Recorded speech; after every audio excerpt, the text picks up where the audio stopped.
South করিমগঞ্জের জনপ্রিয় নেতা তৃণমূল কংগ্রেসের মনোনীত প্রার্থী আজিজ খান সাহেব এখানে মঞ্চে। আপনাদের সবার একটা দাবি ছিল যে শাইনি ঘোষকে আনতে হবে, মনে আছে তো? আমি মমতাদিকে, অভিষেক বন্দ্যোপাধ্যায়কে বলেছি যে আমরা সাউথ করিমগঞ্জের সিটটা উপহার দিব, কিন্তু শাইনি ঘোষ আর ইউসুফ পাঠানকে এখানে পাঠাতে হবে। আমি স্বাগতম জানাচ্ছি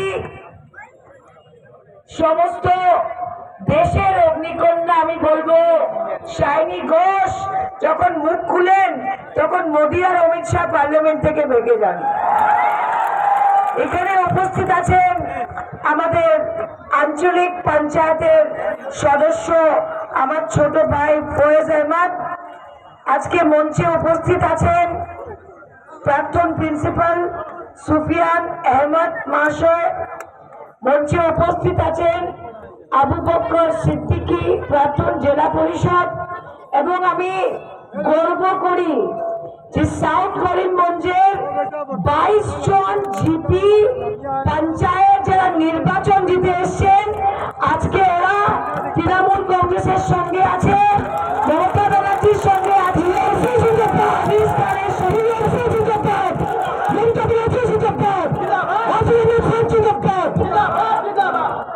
এখানে উপস্থিত শুধু নাগরিক বৃন্দ এবং আমার মিডিয়ার বন্ধুরা, আগামী 9 এপ্রিল বিধানসভার নির্বাচন হতে চলেছে এবং আপনাদের প্রত্যেকের একটা মূল্যবান ভোট রয়েছে।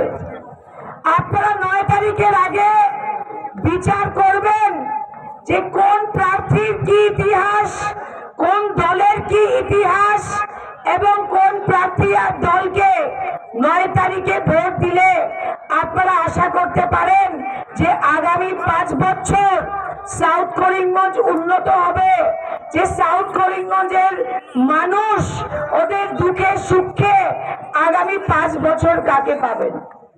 এই বিচারটা করতে হলে তুলনা করতে হবে যারা বিভিন্ন দলের প্রার্থীরা আজকে মাঠে রয়েছেন।